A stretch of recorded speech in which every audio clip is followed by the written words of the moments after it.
everyone. Thank you for joining us for today's webinar, How to Grow 3D Printing in Your Hospital. I'm Abby Delaney, Senior Director of Marketing at Axial3D. At Axial3D, we help surgeons, radiologists, and medical device companies convert 2D images into 3D. With our partner Stratasys, our joint mission is to transform lives by making patient-specific 3D solutions available to all. Today, during our webinar, we'll be discussing how to grow 3D printing in your hospital. Our two speakers today, as you can see over to, I think they should be on the right side of your screen. Dan Crawford is the founder and CSO of Axial3D, and Evan Hochstein is the business manager at Stratasys. During the webinar today, we're going to talk about the current challenges that were collected from all of you who registered for the webinar. So Dan and Evan are going to talk about each of those and how to overcome those challenges. We're going to talk about the power of 3D printing in hospitals, and then we're going to get into a bit of the technical side of things and how you actually go from 2D to 3D and how you make that work. And then we'll wrap up with some success stories and some future possibilities, and then finally some questions and answers from all of you as well that were submitted. A little bit of housekeeping before we get into things. There will be some polls that will launch over, again, I believe, to the right of your screen. Just a little bit of engagement throughout the webinar. And then you'll also be able to submit questions through that panel as well throughout the webinar. We will get to as many questions at the end that we can. And if there are any that we didn't get to, we will be sure to follow up directly with you after the webinar. So let's get things going here. Let's start with a panel quick. So on the side, you will see a quick panel pop up that asks, are you currently 3D printing in the hospital? And Dan and Evan will see these results as they start to come in, and then they can kind of gear some of their discussion a bit to those comments, and so we know kind of where everyone is at who's on this webinar. So with that, let's get started. Dan, first to you. Can you tell us a little bit about who Axial3D is? Yeah, of course. Thanks very much, Abby. So at Axial3D, our mission is to make patient-specific care routine. So basically what that means for Axial3D is allowing any surgeon or medical device company to take 2D images that are hard to review and complex to process, and making those into patient-specific files as easily as possible. And the way we do that is through our patented solution that's now FDA approved under this AI-driven segmentation that we'll get into a little bit later on. And in terms of the team that we have, it's a wide variety of people from multidisciplinary backgrounds, from machine learning, automated intelligence, all the way through to biomedical engineers and sales. And we're spread all over the globe. So the majority of our team, hence my accent, is based in Northern Ireland, in Belfast. But we have a team all over the UK, Ireland, and the US. Evan, over to you. Thanks, Dan. Thanks, Abby. Stratasys is incredibly excited to be here with both of you today. Talking a little bit about Stratasys. You know, we've been around for over 30 years at this point. We started back in the 1980s with a little hot glue gun on XY axes in order to create our first true fused deposition modeling 3D printer. But since then, we've really grown to be one of the largest 3D printing companies in the world. We often like to refer to it as additive manufacturing. But we work in every industry. It's not just medical. Axial's really good on the medical side.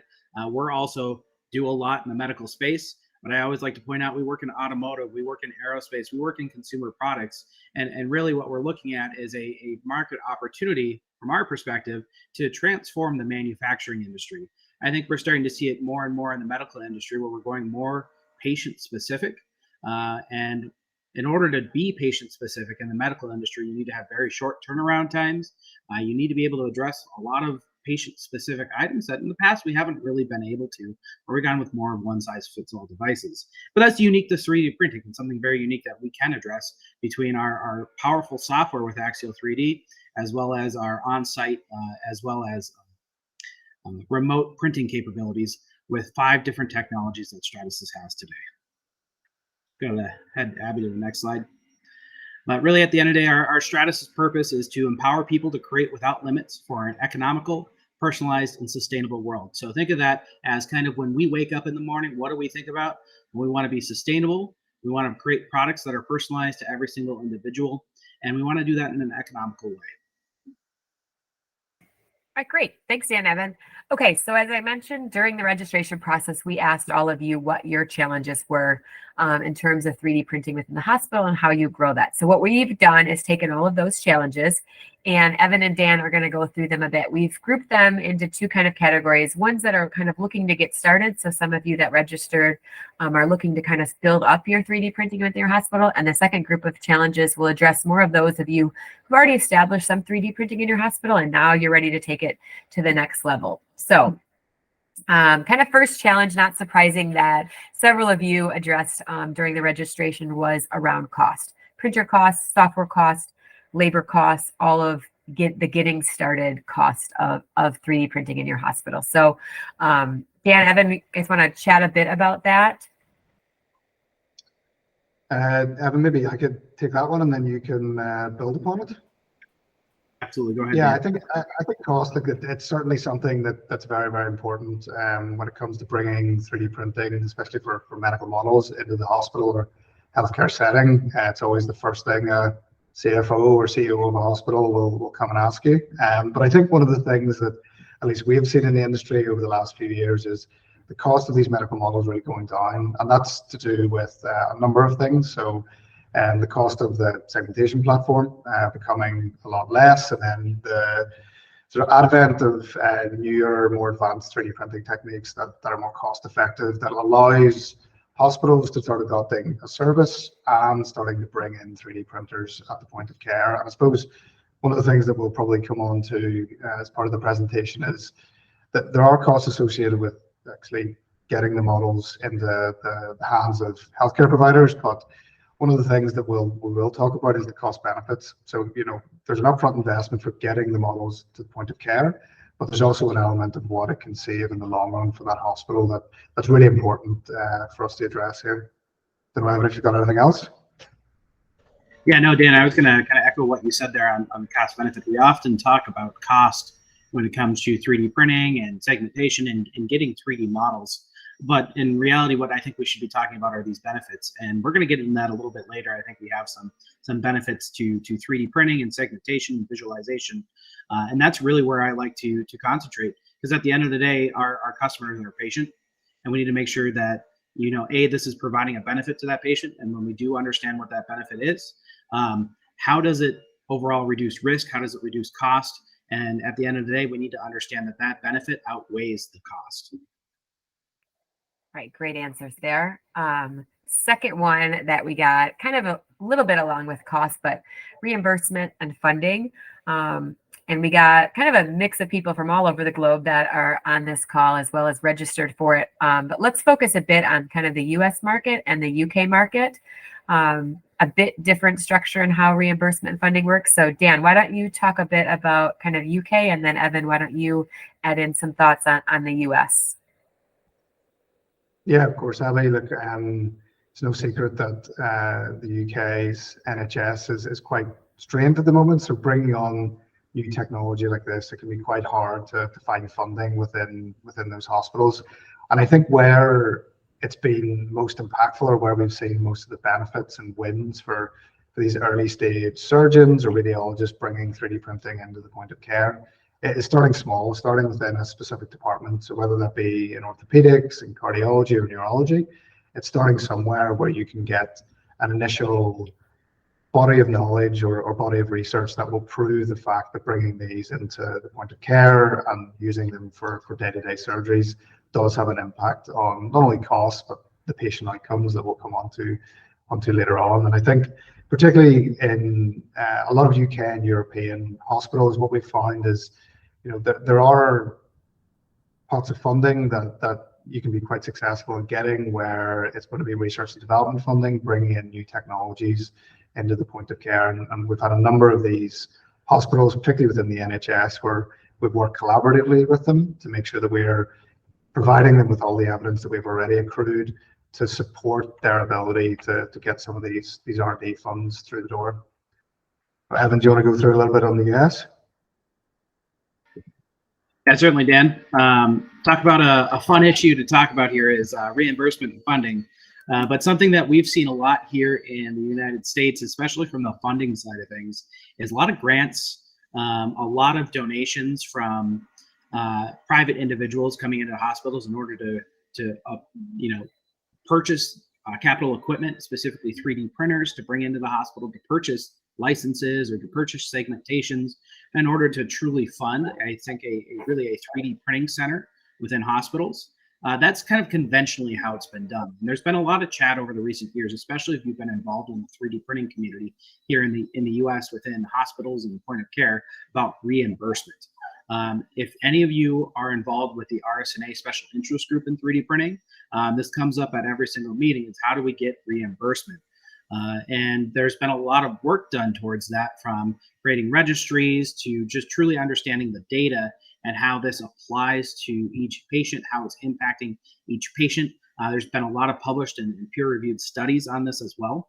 And it's, I think it's a path that we're quite far down the road on when it comes to reimbursement, but we haven't quite passed the finish line yet. There's still a lot of work that we need to do. We do have category 3 CPT codes. Doesn't necessarily mean you're going to get reimbursement for 3D printed models or segmentation, but there's a lot of good, I'd say, hospitals using those today, providing the data of when it's used and why it's used. And then also I know of some hospitals that are getting reimbursement because they are using those category 3 CPT codes. So I think from the US's perspective, really where we need to go is we need to continue to justify the cost of these models. We know that the benefit's there, but we really have to, at the end of the day, improve that to our insurance groups, our insurance centers, and they're sometimes the hardest to convince. Great. And I was going to add on too, is if you're in this kind of position where you're looking to try to figure out funding, reimbursement, Evan and Dan are great experts, and we'd be more than happy to help you kind of through that journey there. Last one kind of for this new group is leadership, and they kind of all go hand in hand: costs, reimbursement, funding. How do you go about getting management buy-in to start something like this? Yeah, maybe that's what I could start off with, Evan. So I think, like I mentioned it earlier, Abby, the big thing is data. I think, over the last 8 to 10 years, we've seen more and more research papers coming out where hospitals are starting to use these 3D prints for the standard of care for very specific pathologies. And we're starting to get a body of evidence now that, this is a proper therapeutic. This is something that should be used in day-to-day care within the hospital. But, that's easy to say, but, one of the things that will always be asked when it comes to leadership, whether that be a CFO, a CEO, or head of reimbursement, is, what are the cost benefits, or what's the business case for bringing this technology in-house? One of the things that we have spent a lot of time over the last 3 years is doing these clinical research studies with mostly NHS and US hospitals to start to build that internal body of evidence of how bringing these 3D prints for very, very specific pathologies starts to impact on things like patient care, reduction in theater time, reduction of blood loss, reduced anesthesia, which then in turn reduces the amount of ICU or time spent within a hospital, which can all be accrued to costs for that hospital. And ultimately, if you're in the US, more bang for your buck when you're getting people through the doors. So it's sort of short answer to that, the leadership question is data, making sure that you've got lots of data. Evan, any comments on that one? Yeah, Dan, you're absolutely right. I'll give a little bit of a different answer here. Is that really, I think, if you're going to bring this up to leadership, you also have to understand that there's a lot of colleagues you have around you that need to understand the benefit of 3D printing and segmentation as well. And getting them excited about something like 3D printing and going through grand rounds perhaps and bringing a 3D model that you use to help impact a patient can really tell, 1,000 stories about why it's beneficial. Bringing 3D printed models, I think being a little bit of an evangelist for 3D printing within a hospital or a point of care center is really something that's necessary as well. Once people start talking about it, once they really understand and can kind of see with their own eyes or feel with their own hands how these models are going to impact them, then you really start to see this take off. Great. Yeah, having a champion, super important within your hospital to kind of set the groundwork.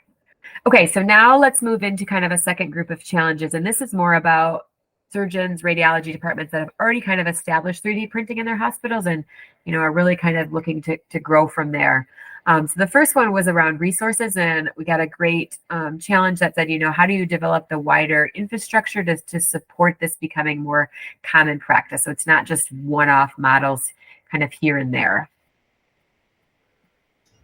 Yeah, I can start with this one, Dan, if you're all right with that. Yeah, Yeah, I think one of the biggest challenges when it comes to resources is time and people, right? You need trained individuals in the biomedical engineering space typically to run segmentation. And I think we're going to get into this in a slide or two about, you know, how do we solve that issue? If I can only segment one model at one time for one patient, what happens when my entire hospital is ready to start producing? What happens when I, switch from just doing perhaps cardiology to adding in orthopedics, right? That's a whole different world, whole different skill set in some cases. And that can be a really, I'd say, a suck on the resources that do exist, right? Again, looking at one engineer, one printer, how do we properly scale in order to address as many patients as possible to make a greater impact on our patient population? Yeah, no, totally, Abby, and I agree with everything that Evan was saying there, and we'll talk a little bit about it later on. But I suppose it's, the big thing about resources is it's very, very hard to manage resource in a hospital where, if you're, for a lot of these developed labs, you're servicing orthopedics, cardiology, neurology, the renal department, and there's lots of different requests coming in at once, so you need a multidisciplinary team. But not only that, and Evan already touched on it, these models don't come in one by one linearly. This is hospital settings, so some will be required, within 12 to 24 hours. Some may be needed in a week. It's, it's having enough resources to not only manage the yearly amounts, but manage where those large spikes in orders will come in, because you can guarantee in a hospital, it's not going to be linear one by one. It's going to be 5 in a day and then nothing for a day. So it's about having that elastic limit within your resources too. Yeah, great. Second one was around turnaround time, and I think you kind of both just touched a bit upon that. But how do you speed that up? How are you fully equipped to handle a quick turnaround time if needed? I think I frequently get asked the question of, can I use this for trauma cases, right? We need a really quick turnaround time there. So yeah, absolutely. Turnaround time is important. How do we really decrease the overall time it takes to get from, your image data set to a visual model, or perhaps even a 3D printed model when it comes to trauma? It's a huge challenge, and it's something we get asked about daily. I think that we're going to get into, at least in a couple slides, like we mentioned, how we really reduce that, especially as we start to see those large influx of patients. Great. And then the third one, oh, did you have anything to add, Dan? Sorry. No. Okay. Just agreeing with that. Okay. And then the last challenge we got asked a bit about was materials. We've got a great example here from a Stratasys model, but having the right materials and knowing when to use what material. How do you, Evan, I'll turn that one over to you, because I know you have a lot of material experience and knowledge. Yeah, again, another really common question we get, because at the end of the day, we understand that, you're the clinician in most cases, and you don't know the whole breadth of materials that are available in the 3D printing industry. And I'm going to be honest, I don't even know all the materials available in the 3D printing industry, because there are so many. So what's important is to understand which materials are relevant to the medical industry, and you drastically see a decrease in the number of materials there.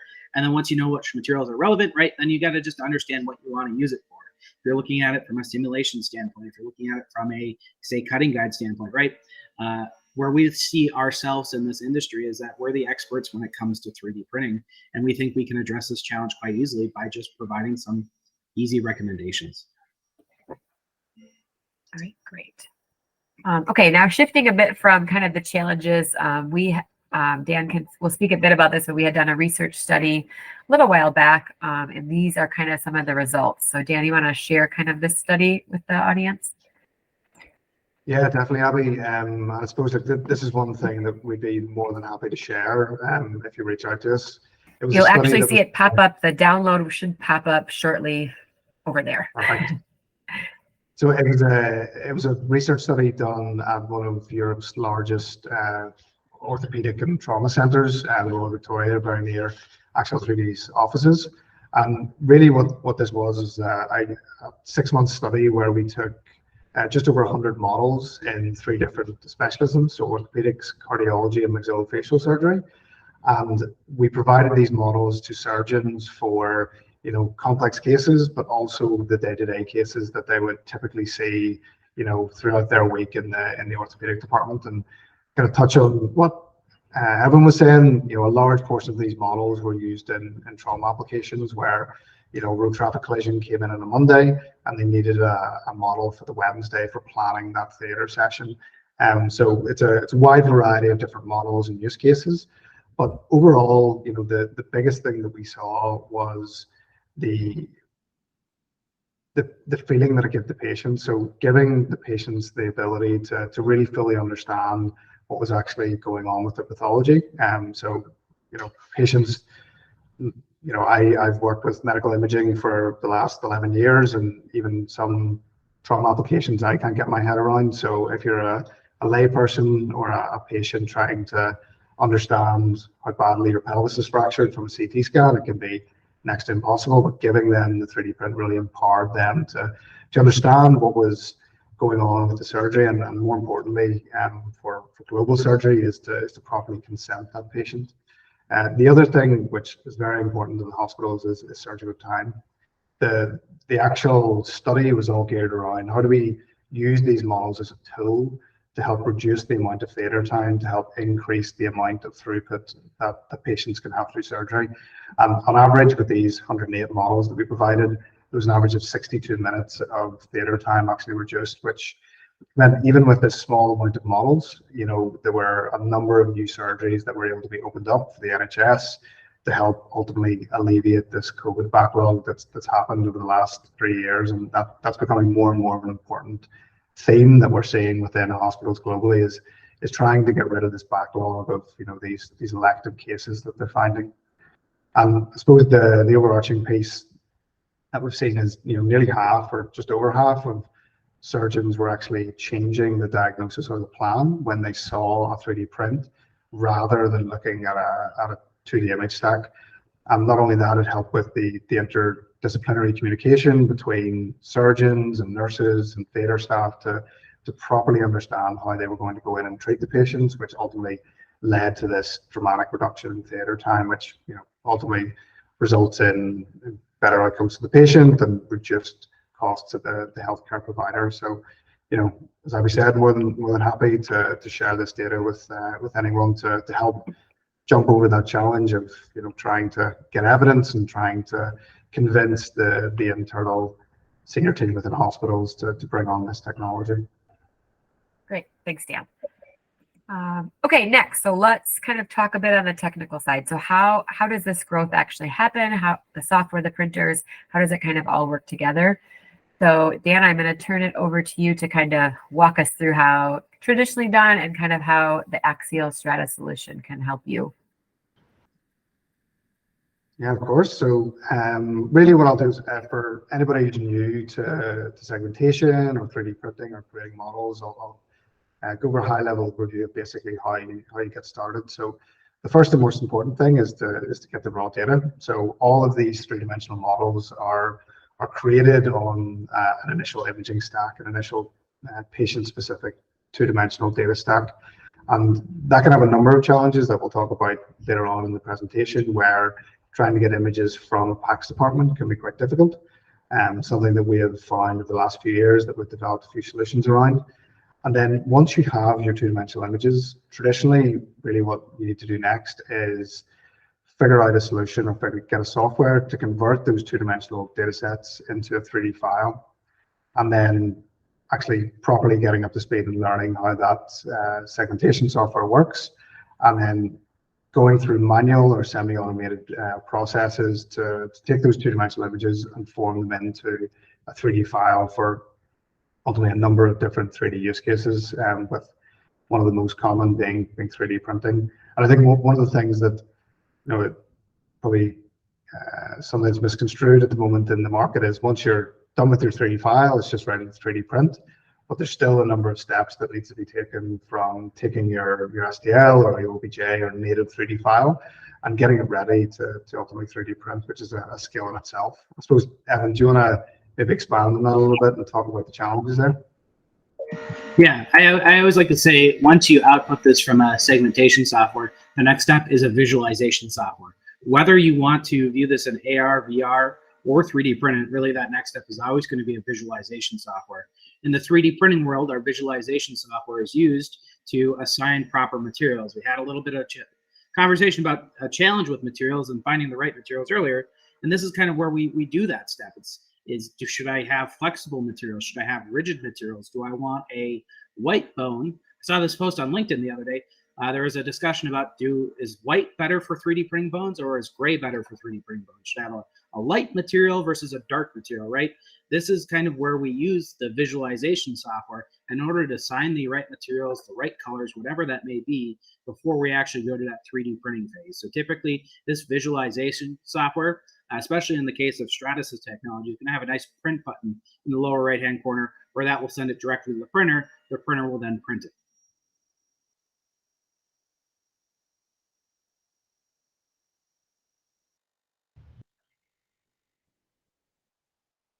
And I mean, maybe I could take this in terms of like, what we are seeing in hospitals today when, you've either got a lab that started and is trying to scale.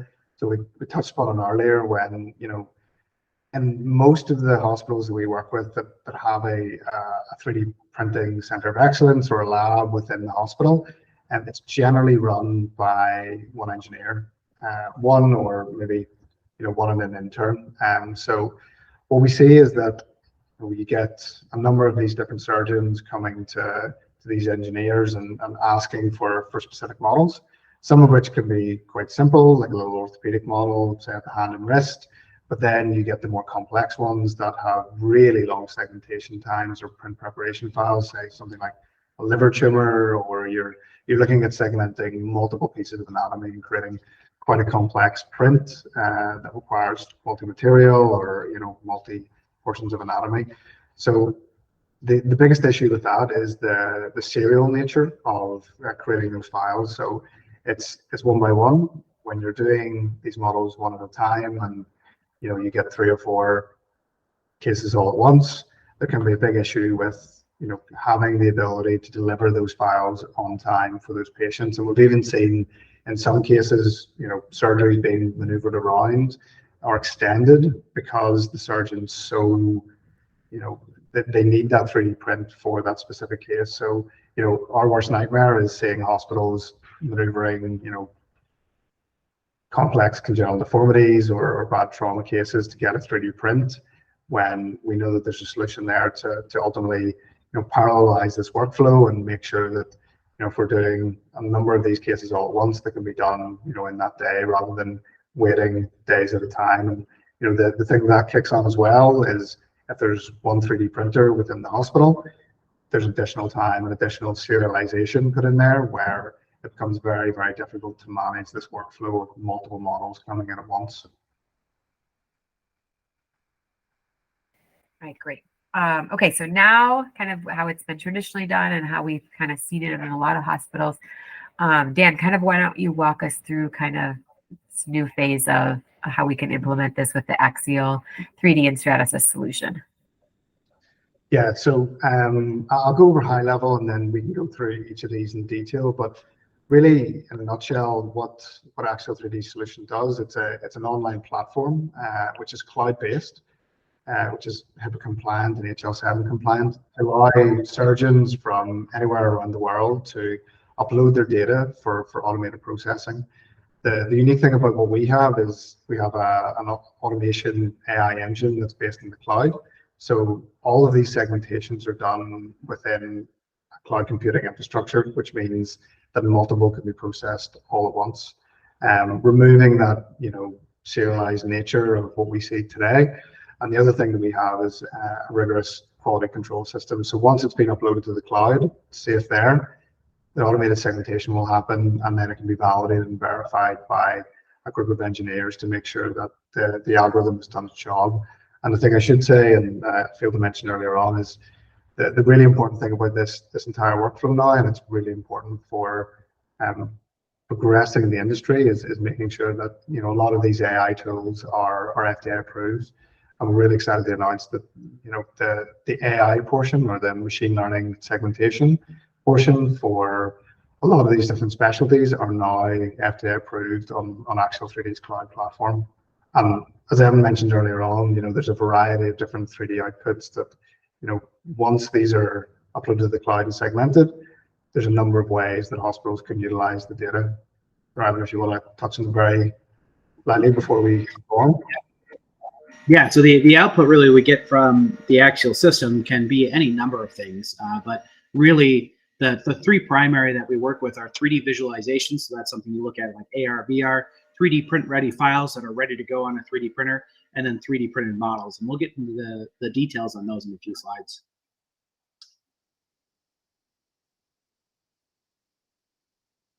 And I'll go through this a little bit more. So in terms of cloud-based, I suppose the cloud is becoming a more and more used term, and one that luckily we have found that people are becoming a little bit less scared of.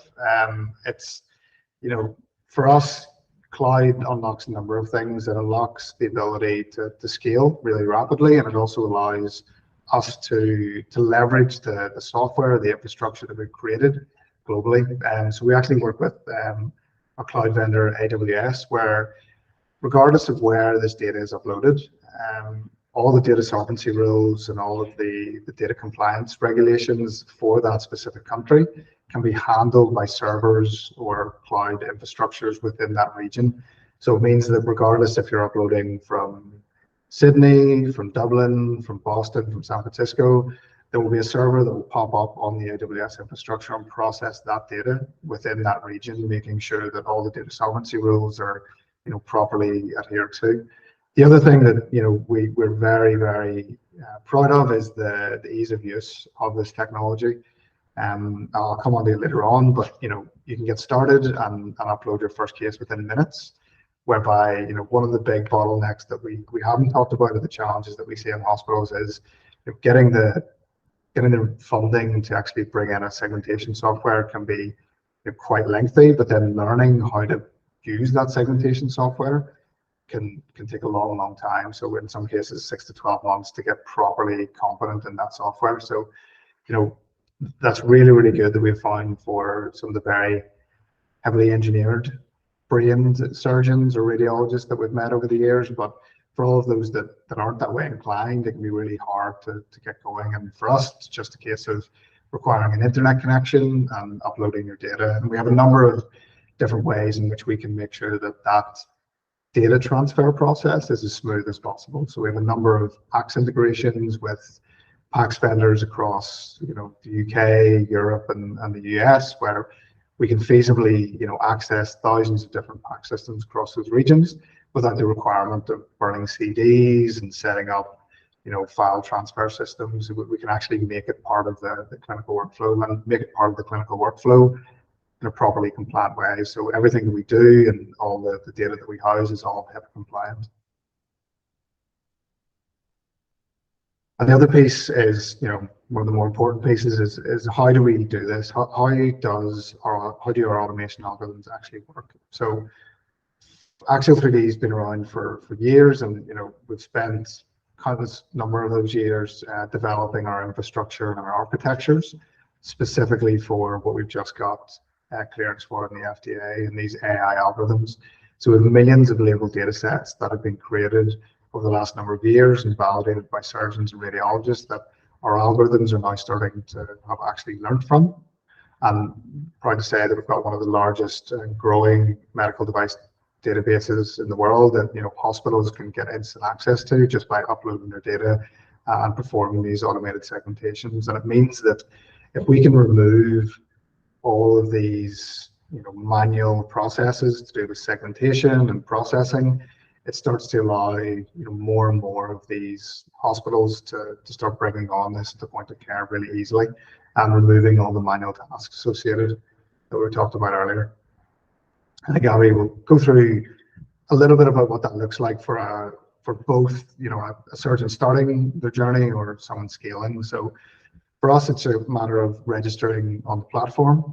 Really easy to do, like an Amazon account.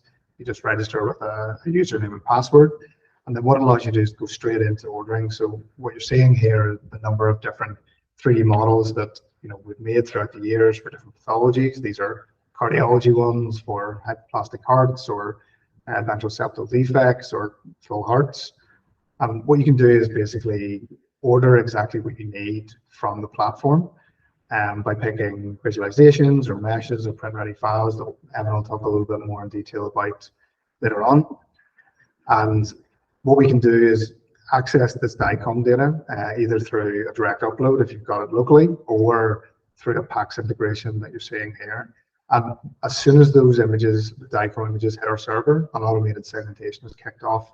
And then minutes later, you'll be able to actually access that visualization or the automated segmentation that's been processed on the cloud.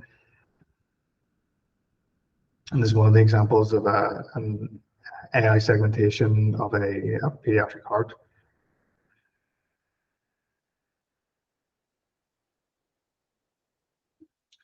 And I suppose one of the really important things that when the actual segmentation process is kicked off and when it's finished, it's all about how do we make sure that it's rigorously verified or quality assured that these can be used for medical applications.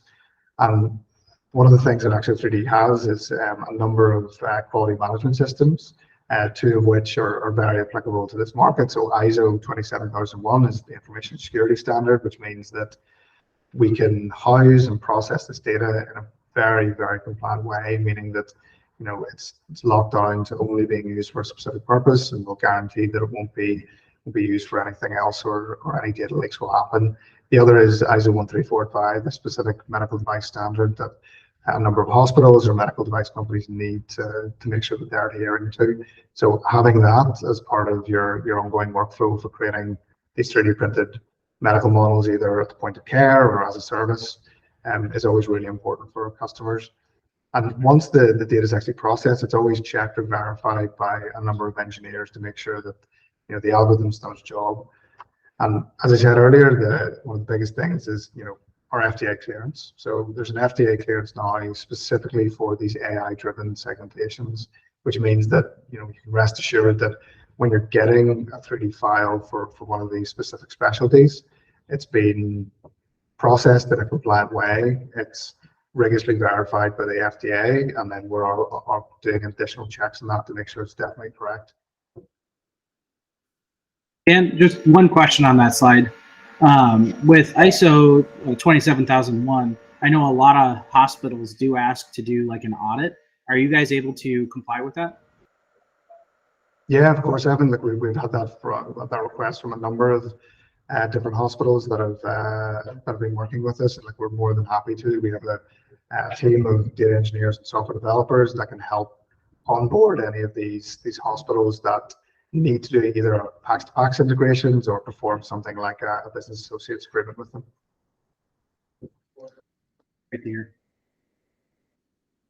Moving a little bit, I think, over to the more 3D side of things. What happens once you do have that segmentation complete? What are your next steps? And that's where we were talking a little bit earlier about the different, three most common ways that we get our outputs, and that's the 3D visualization or mesh files, which we want to view with our Microsoft HoloLens or our Meta Oculus system, whether it's a 3D print ready file where it's ready to go on your own printer, or a 3D printed model that's printed for you, shipped to you, that you can hold in your hands yourself. You go to the next slide for me, Abby. So just diving a little bit deeper into the 3D visualization standpoint, Axial3D's output is already going to give you an incredibly powerful tool for a visualization standpoint. Right within the web platform insight that Axial3D has, you can visualize your model. You can turn it around just on a 2D computer screen, your cell phone, or really wherever you have connection to the internet, and view that model, in 3D. But you can also just put on an Oculus headset, go to that website, and view the same thing, but in actual 3D, in actual VR, or use your Microsoft HoloLens to navigate to a website and view it in AR. It's very easy to use, super easy to visualize and understand what's going on. And if there are additional comments or changes you want to see, it's, again, really easy to communicate back with the biomedical engineering team at Axial3D and visualization engineers. And then if we're looking at a print ready file, so this is, again, something like you have your own 3D printer. You don't know what materials you want to use, and you want the experts to decide what materials you want to use for you. This is where you actually receive everything with materials already signed, support already generated. In some cases that's necessary, right? You're going to get a file that's ready to go on your printer. As soon as you receive that, you can just upload it and hit print. This is going to reduce a lot of error when it comes to assigning the correct materials. Again, it's coming from experts that have used these products, have used these materials over and over again, so they know if you want to create a spine like we see in this image here, that actually feels like a real spine, what materials to use. How do I properly assign materials to my discs, my vertebra? How do I properly assign materials to facets, right? Those are all great questions that we've already gotten predetermined using some research studies. Addition to that, that helps you increase cases as well, right? You don't have an engineer spending time going through and assigning these materials and iterating on these materials. It's overall just going to make it a lot easier for your lab to get from that point where you have a 3D model virtually to the point where you want a 3D printed model on site. Slide, Abby. There we go. So 3D printed models. Last but not least, this is another incredibly powerful tool where instead of 3D printing this on site or just visualizing it on site, we're also going to 3D print the model for you. And I think this really helps with hospitals that are brand new to 3D printing, right? You're not going to want to purchase your capital equipment right away. You're going to want a way to justify that purchase. And what a more perfect way to justify that purchase other than to have somebody do it all for you. We'll do the segmentation.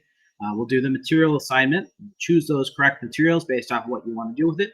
And then we're actually going to 3D print it for you and ship it to you for you to use. And the turnaround time on this is usually relatively short from completed segmentation to actually shipping to receive it. It's about 3 to 5 days, depending on that size of the model. But this is something where you're going to get that model. It's ready to go. It's ready to show to the patient if you're trying to do patient education. It's ready to go if you're trying to do pre-surgical planning or if you're actually trying to practice on anatomy before you go into the operating room. Yeah, maybe to touch on that, Evan. Like, there's a good slide to talk about that. Like, Secret Stratasys are pretty famous for their materials development, and one of the things we touched on earlier was like, what's the right material for what use case? In terms of case rehearsal, what are you seeing now that these materials are starting to unlock? Yeah, so it's actually been really interesting. I'd say over the past 5 years or so since we've came out with a product called the Digital Anatomy Printer, we've seen a huge uptick in requests for realistic anatomical models. And really that helps us with case rehearsal, helps us with training. These materials that we're printing with are accurately replicating real human anatomy. So touched a little bit on spine earlier. Here's another example where we're actually printing essentially a myocardium. We're suturing it together before we actually go into the operating room, right? We're rehearsing this, making sure we understand what we're doing, making sure that we know that there aren't going to be any complications with an area that we didn't foresee in the images, right? This just gives us another, I think, step to certainty before we go into the operating room of what's going to happen, how are we going to address it, and just overall reducing the risk associated with a surgery. And I think one of the first use case applications we came out with, which is what you're seeing here in the image now, is pedicle screw insertion. So this is one of the first projects I got a chance to work on with this technology at Stratasys, where we're actually able to insert a pedicle screw into the spine and realign the spine to address multiple common issues within the spine. All right, great. Well, let's go into kind of the last phase here of kind of the webinar, but talking about, really improving patient outcomes and some case studies, and have a picture here actually of one of the patients that we helped impact, because as we at Axial, at the end of the day, there's always a patient's life that no matter what your job is at Axial3D and the Stratasys team as well, there's always a patient at the end of that. So why don't you guys chat a little bit here about some of the benefits, and then Dan can get into a bit of the case studies that we're going to go through quickly as well. I want to say, I think this is a great way to justify bringing 3D printing to the hospital. We talked about cost and benefit earlier. This is all benefit. This is real cases where we've made an impact in the past. And we see the use of this technology growing and growing because there is a huge amount of benefit here. Yeah, no, definitely agree. And like, I think we touched on it earlier, Abby, when we were talking through the clinical study that we did within the hospital to collect that data. But there's a huge amount of different factors that go towards improving these patient outcomes, whether it's allowing surgeons to properly get insight on a patient's pathology, on top of what they see in a two-dimensional image, reducing time in OR, or really helping the facilitate proper discussions with not only the families but the interdisciplinary teams that are involved with actually treating that patient. I suppose, Abby, if you want to flick on, I can go through some of these cases, and this is actually the case, the patient that you saw on the last slide. So this is a Floridian man, so he's a 41-year-old male who actually presented to one of the hospitals in Tallahassee with a pretty rare aneurysm called a pseudoaneurysm. So it's where the vasculature within the walls of the vasculature within the carotid arteries basically started to split apart. I think one of the key things with this specific case was informing and empowering this patient to properly decide on the care that he was going to give. And one of the things that we knew from the doctor that we'd worked with for a number of years was he really wanted to convince this man to properly consent to go in for this operation, because he knew that having the pseudoaneurysm would dramatically reduce his life expectancy. But when you're trying to explain that on a complex set of two-dimensional images, it's I feel okay, I don't have headaches, I can still go to work, I'll just power through. But when he showed him the 3D print and the size of the carotid arteries that's both laterally here just beside the spine, it was about 200% the width of the other wider vessel around the artery. So it really allowed him to get a grasp or an understanding of really how bad the problem was, and he was consented, and he went into theatre a week later. So it meant that effectively it allowed the surgeon to properly inform and consent this patient to give him a life-changing operation. Dan, would you say having multiple colors in that model helped even further?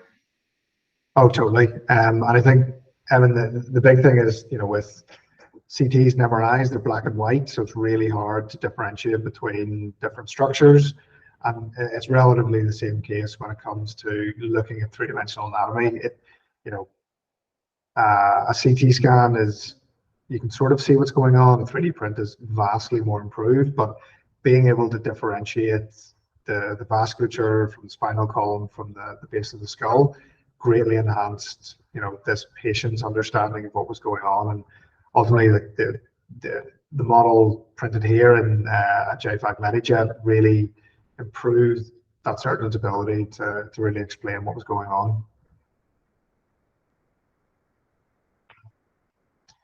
And this is another one that was really important, and for this specific case, it was really about understanding just how bad the pathology was, and then getting a model that was not only visual but was actually functional as well. So this was an elderly patient in the UK where the doctors were having trouble conceptualizing just how large the aneurysm was, because it was at the base of the skull and had a number of different vessels around it. So again, looking at it on a 2D image can be really, really hard. So having the ability for us to create a 3D visualization that you see in the top left-hand corner of the different, base of the skull with the intracranial aneurysm, was fantastic for them to be able to visualize and show to the team. But then we were able to 3D print a soft, flexible aneurysm that actually gave them the feel of how they were going to go in and treat this patient. Because at the end of the day, one of the things we see a lot with aneurysms, and actually quite a lot of pathologies, is they're like fingerprints. They're always going to be unique to that patient. So to do a dry run of the procedure or practice of that procedure will dramatically improve the outcomes for that patient. So they actually use the little 3D print at the bottom left to figure out what width catheter that they needed to bring into the theater, and understand what type of coil that they were going to use to properly block that aneurysm. So being able to dry run this procedure dramatically improved the patient outcomes. Now, did they actually put that under flow when they were testing it, Dan? Do you know? For this specific one, no, but we do see that in a number of cases where we will actually, and this goes to the offerings in the 3D file or the 3D printed file, is, we have a team of engineers and we work very, very closely with Stratasys where, we can make small openings and engineer elements on top of the anatomy to allow things like flow systems to be to be integrated in, and something that we've done in the past with a number of our hospital customers, where they're looking to properly understand the mechanical properties of this aneurysm under flow, and how catheter and different equipment will interact with it.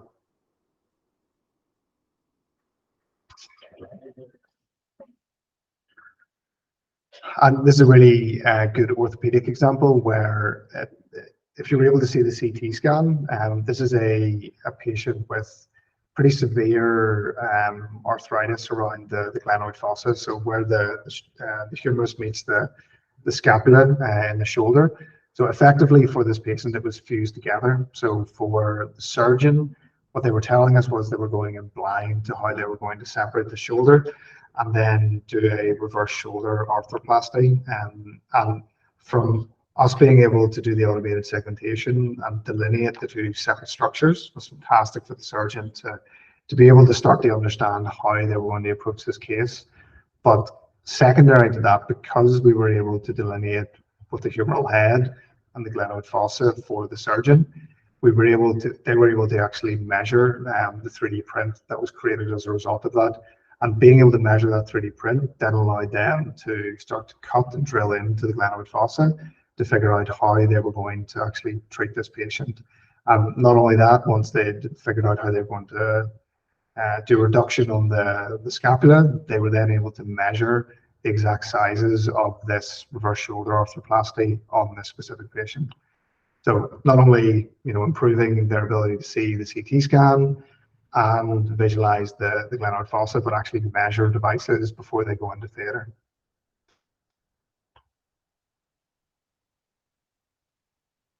This is actually a very recent one that Axial3D has produced for the transplant department down in the City Hospital in Northern Ireland. And this, I think, is a really, really good example of the showcasing of Axial3D's technology of automated segmentation, along with the technology that Evan has been talking about in terms of multi-material printing. So what we had here, we presented with a case of an elderly female patient who was going in for a renal transplant. And one of the things is she's been a long-term smoker, and one of the effects of long-term smokers is you get overly calcified vasculature. And what you see here on the image is the patient's vena cava and aorta. And what you can see in pink is actually the calcified vessel, or the calcification that's surrounding that vessel that the surgeon needs to put a donor kidney on top of. And one of the things the surgeon didn't understand fully from looking at the CT scan was just the level of calcification within this patient's anatomy, and understanding what they call the landing zone. So basically where they're going to clamp the patient's anatomy and where they're going to put or suture the renal vessel from the donor kidney onto. And what the surgeon realized was that he looked at the CT scan, and ultimately for him, when he was scrolling up and down the two-dimensional images and trying to form a picture in his head of where this landing zone may be, he came to the conclusion that he didn't have one, just because there was so much calcification. But from just having the 3D print, what he realized was that just on the right of the iliac vessel, there was a small landing zone where he had enough of a clearance zone where he could clamp the artery and sew on this patient's renal vessel to, and ultimately do a successful transplant. So effectively what this 3D printed model allowed the surgeon to do was save the patient's life. So allowing what he thought was an interoperable case with the technology that he had at his disposal, which is just CT imaging, and then forming that into a 3D file that he could not only see, but start to feel where he would feel in the operating theatre. And one of the things that we get time and time again when we give these multi-material models to the surgeons is just how closely it matches what they feel in theatre, which to them is really, really important, because the closer you can mimic patient's anatomy and the patient's basically the feeling of their anatomy, the better the outcome will be for the patient, because the more times you can practice something and the more aligned to reality it is, the better the outcome is going to be for that patient. Awesome. Dan, as we move to the next slide here, we've talked a little bit about multi-material models, and we've talked a little bit about, what I would call single material models. As we move more towards the standard of care, do you see one being more prevalent over the other? Great question, Evan. I don't think so. I think they're complementary to each other, and it really depends on the use case. So, for the likes of the models that you see on screen here, cardiology models, what we find is that, the vast majority of the surgeons that we work with, they're starting to evolve their practice into only printing multi-material models that look and feel like, the real thing, because what they find is that if they're, patching an adult VSD, or they're trying to plan for a left atrial appendage closure or something, they want to feel the device actually going in and feel what the haptic feedback is going to be like on that device.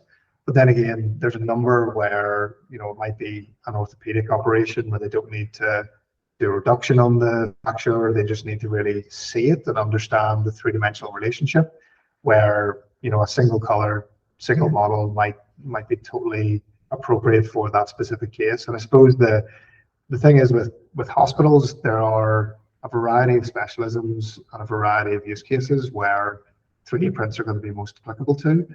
And I think the unique thing about what Axial3D and Stratasys can bring here is, we can provide the infrastructure to take DICOMs for any specialty, whether that be CT or MRI, and form them into patient-specific files.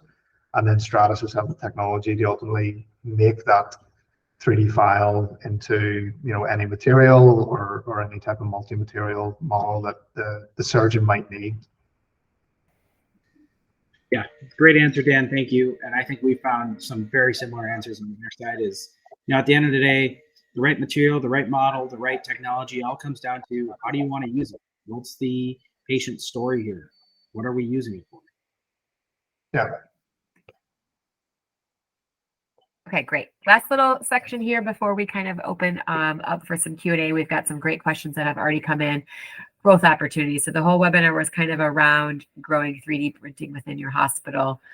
We've listed a few here. Can you guys just talk briefly about kind of where people should look to expand? Yeah, I can maybe take these point, Evan. So in terms of expanding the other departments, that kind of goes in what I was saying earlier, where where we find the most successful hospitals starting out is starting within one department. So building a use case and building an evidence base within, say, orthopedics or cardiology or neurology, and then expanding out to more and more departments to get more and more kind of global buy-in from hospitals. And I think that that can be complex when, if it's one department, with one engineer and one printer, it can be sort of segregated within the hospital, where bringing on something like the Axial3D cloud-based software or the services that Stratasys can provide, it means that you have that elastic capability to grow within different departments without necessarily needing to continually double down on all of the resources that you need to bring in.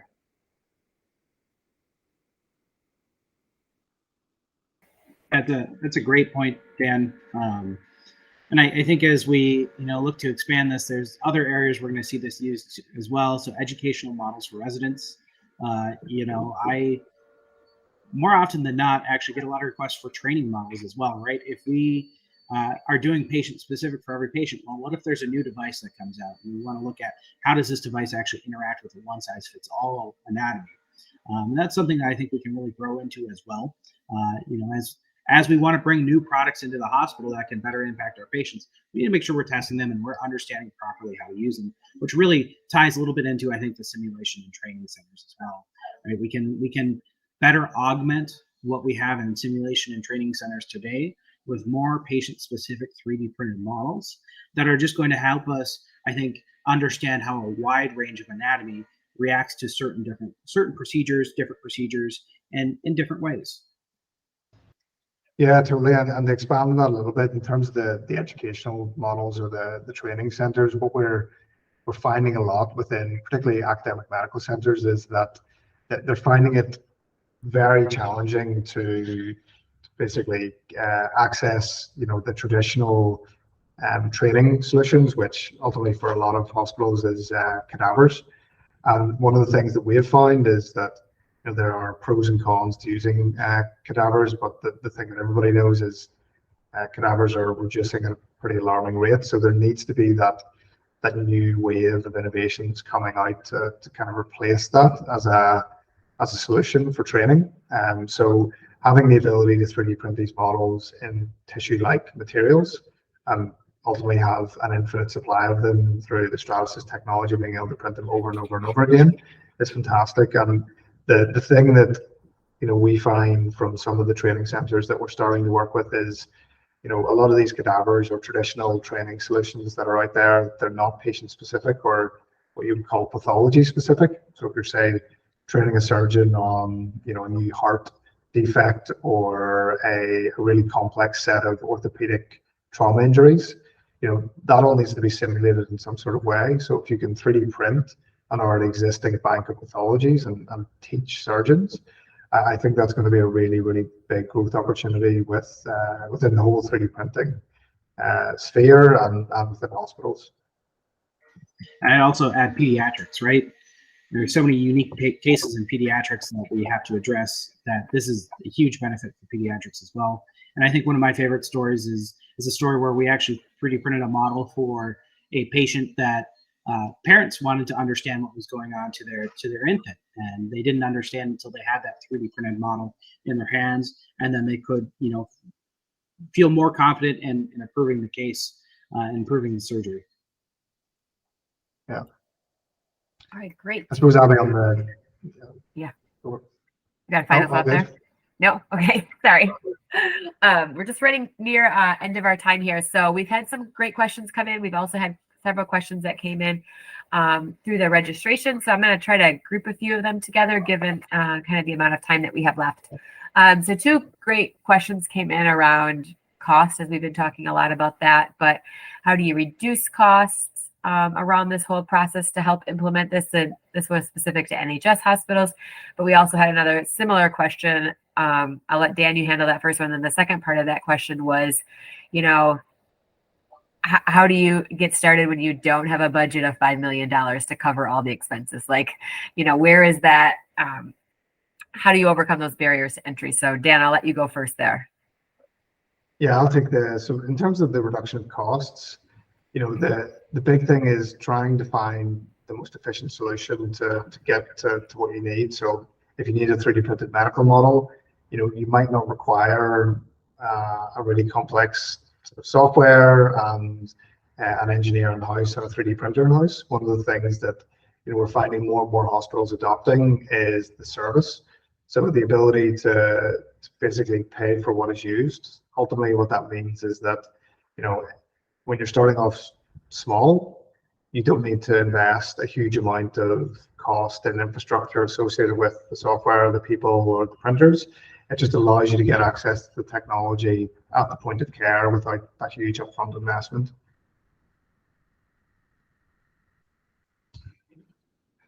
Yeah, and I think you're muted, Abby. Yeah. Darn, I had been doing so good. No, I was going to say to the second part, if you don't have $5 million budget in your back pocket to do this, kind of what do you do? Yeah, so at $5 million, you've got a great dream. That's a lot of money, right? And definitely, I don't think anyone who's brand new to 3D printing should be spending $5 million on this project. I think that, maybe at the end of the day, we look at, maybe large hospital networks that look to create one 3D printing system within one specific region. Yeah, sure, they might spend $5 million on a lab, but that's not where you start, right? We don't want to do everything everywhere all at once. We want to start small and really understand where can we make the most impact, where can we see the most benefit from bringing a segmentation and 3D printing process in-house.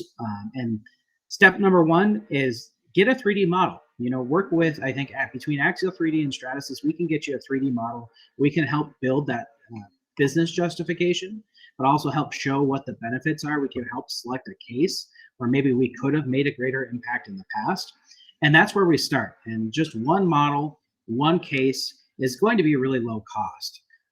And then as we look to expand, right, we can start to create some criteria for when we want to bring a case to 3D printing. And we can start to grow slowly by slowly, one specialty by one specialty, until the point where we say, hey, we look at the cost of buying a 3D printer and doing segmentation. What if we bring that in-house? What's that cost going to be in-house? Is a 3D printer then justified? And you're still not going to need that $5 million budget. It's going to be significantly less than that. So really, we want to help you along that journey of how do I start from the 3D printing?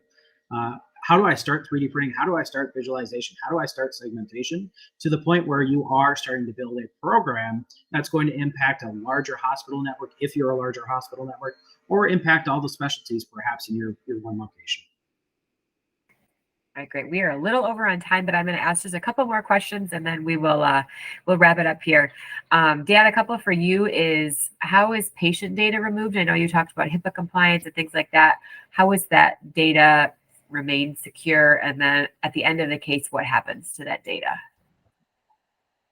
Yeah, so that's a good question. In terms of how that initial patient data is removed, the process that I showed you earlier on with the data is being uploaded and right before the automated segmentation algorithms work is at the server point, that all of the DICOM headers associated with things like patient age, patient sex, name, address, all of the patient identifiable information within HIPAA are stripped out of that DICOM. So effectively, all we ever see and all we ever process is the raw two-dimensional black and white images.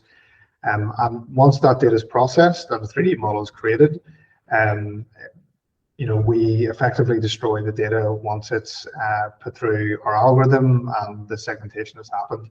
So it's never housed, never used for selling on to other companies. It's only used for the specific purpose of creating the specific models. Okay, great. One for you, Evan, and then we'll have one final question.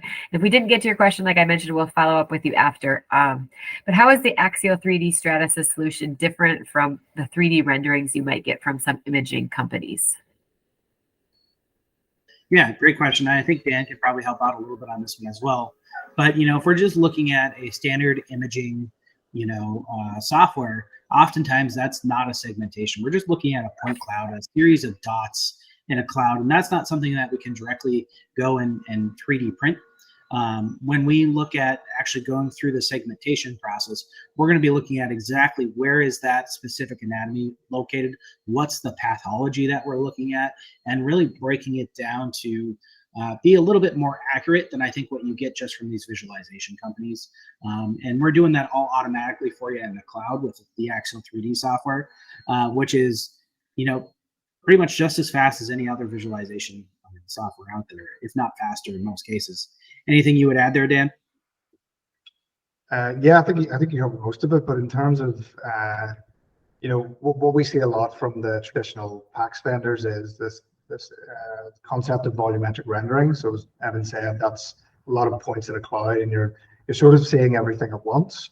And effectively, what segmentation does is it reduces noise. So if I'm an orthopedic surgeon, I want to see the bones. I'm a cardiac surgeon, I want to see the heart. But when you're doing volumetric rendering, that can be quite difficult, where you're sort of removing everything else around it. The other thing that I haven't touched on, which I'll reiterate, is when you do a segmentation of a DICOM data set, you can then start to interrogate that three-dimensional data. You can use it for things like AR, VR applications. You can use it for 3D printing, and you can do other things like create measurements or start to create patient-specific applications on top of that. And all of those things you can't do with these traditional volumetric renderings that you'd see within a hospital. All right, great. Last question is around accuracy of the 3D digital files and the anatomical models. How accurate are they? I'll go digital, and you go physical prints. So like in terms of the accuracy of the 3D digital file, a lot of it is predicated on the data that we get in, the vast majority of which is great data. So anything below 1.5 millimeter slice spacing in both CT, MRI, or for matter of fact PET and SPECT as well. So any DICOM image with lower than 1.5 millimeter slice spacing allows us to create a really robust 3D file. And what we will always do, and we mentioned it before in terms of the rigorous quality control procedures, is going through the stages of the process, whether that be the segmentation, the generation of the 3D file, or the physical 3D print at the end of the process, we will always make sure that the data integrity from the first image that's been provided all the way through to the segmentation, the 3D file, and the 3D printer within a certain tolerance. I suppose, Evan, you can go into a bit more detail just on the actual tolerances of the physical 3D prints. Yeah, it's a tough question to answer just because there's so much variability in the size of the models we bring in and the number of technologies that we do have out there. So, you know, a good rule of thumb, especially if we're looking at like a multi-material model, typically it's our tolerances are right around that plus or minus 100 micron standpoint. So that's some very, very fine tolerances. And often, if not almost every time, a higher resolution, a better resolution than what we get from the original scan. So in almost all cases, our 3D printers are going to be printing at a higher resolution than what we get from the scan. And our tolerances are also going to be a lot tighter than what we can get from the scan. And, you know, like I said, there is some variability between technologies, material, size of the model, but we're always able to discuss the exact tolerance with the technology and materials we select for your application. All right, great. Well, that is all the time, and I appreciate you guys sticking with us a little bit over here, the questions that we're going to get to. Before we sign up, though, if you do have an upcoming case or you want more support on reimbursement funding, just want to learn how to get started and to grow, feel free to reach out to both of us, all of us here, and we'll get you in touch with the right person that can, you know, really help you grow and expand 3D printing within your hospital. So with that, I would like to thank all of you for joining us today. A big thank you to Dan and Evan for all your great wisdom and insight as well into 3D printing and how people can grow. So with that, I would like to encourage all of you to stay inspired and to keep pushing the boundaries of what's possible. Thank you, and we will see you next time. Thanks, Abby. Abby, thanks. Bye.